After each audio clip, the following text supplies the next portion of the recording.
Bank Indonesia Sumatera Selatan melaksanakan seminar desiminasi kebijakan moneter semester 1 tahun 2019 yang dihadiri oleh jajaran petinggi perbankan, pelaku UMKM dan instansi pemerintahan di Ballroom Hotel Arista.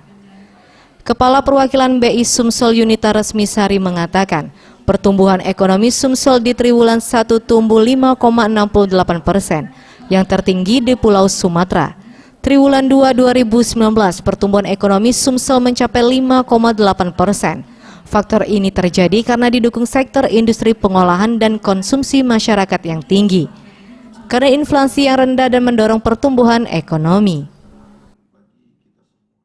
Telah memilih Palembang untuk dilakukannya diseminasi kebijakan ekonomi moneter ini, sehingga kita mendapat informasi langsung dari tangan pertama.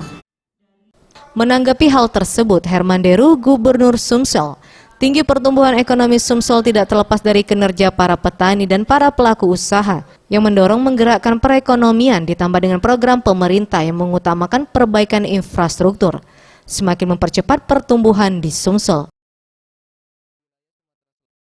Terkait dengan pertumbuhan ekonomi ini punya pengaruh, maka saya bilang tadi, termasuk lisan-lisan para pejabat juga.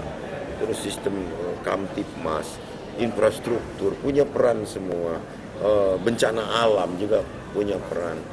Nah, inilah yang harus disosialisasikan ke masyarakat, yang tidak gampang juga punya label pertumbuhan ekonomi terbaik ini.